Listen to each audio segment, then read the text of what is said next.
We're back with Jackamoe Buzzell, and we're talking about his past a little bit and what he'd like to do in the future and what's going on currently.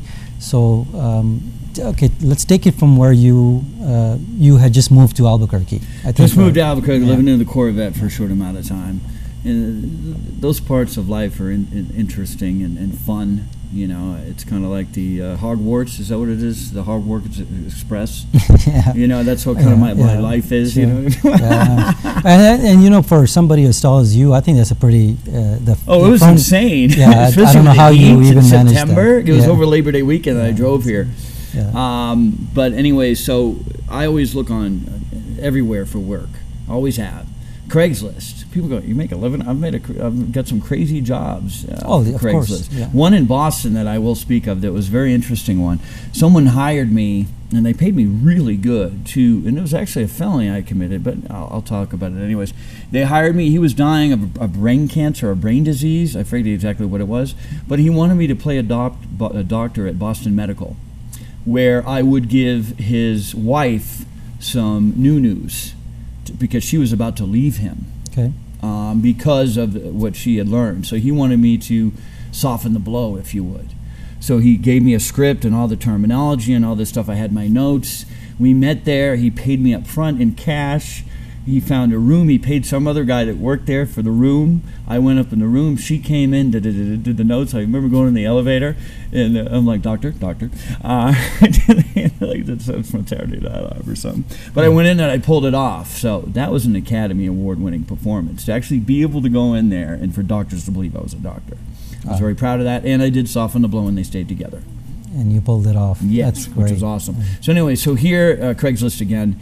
And there was a character, they were looking for a gangster for the Speakeasy, which is Vernon's Hidden Valley Steakhouse. Okay. It's a speakeasy, 1920s Prohibition era. So I go in there, and I've played a gangster before. So I even had pictures of me as a gangster. So I walked in, how you doing? You know, forget about it. Hired, boom, started at 5 o'clock that night. And I've been there. And you're currently doing this, right? Yes, I've been there. It'll be 2 years October 1st. Wow. So and I carry my baseball bat around. I don't use it to play baseball. If you know I saw that. It's very entertaining. Yeah. Yes, I personally liked it. So it's been great, and through them I do appearances for charity work, and I've been hired to play the gangster at different functions. I roasted someone a couple weeks ago at a business executives meeting. A president was standing down, and another one was coming on, so I had to roast the president that was standing down. And I roasted celebrities at the Academy at the Albuquerque Film Festival Awards last summer. So it's created other things. I'm on a radio spot running right now.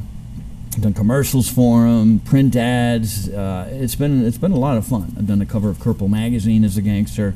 It's been the longest character I've ever played. And I love it every day. I love to make people laugh. Do you think that it would actually develop into something as far as the role itself? It's possible. Like it's definitely possible. I mean, someone could write something. Anything's possible. It's Hollywood, and this is Hollywood is no longer Hollywood, California. You know, Hollywood is everywhere. Because the first time I saw that character, I said, you know what? Someone could actually write an entire script on that particular person, make something out of him. You never know. I don't know. Just a thought. And with the people I rub elbows with and shoulders with, there. So if someone's watching, they want to write something. You never know.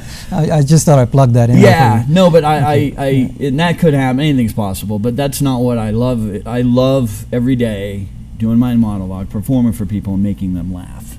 It's just the funnest thing. But then you're not into comedy, though. No, I'm not a comedian. I'm an actor.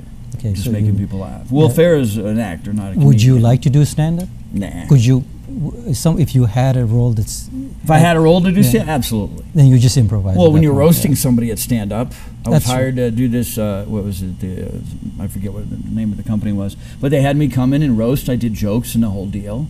But I was playing the gangster, going in there and doing some stand-up comedy.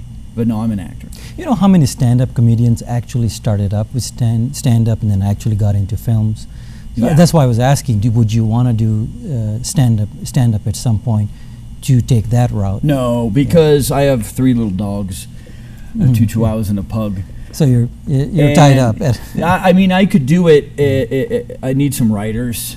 I mean, or a writer to help. But if I had a tour bus and it was a luxury tour where I could take my dogs, yeah, then, but you wouldn't want to write your own material. No, but to go rough it like so many comedians do, they have a hard life. You know what I mean? If I ever became a name and then go do some stand-up, possibly.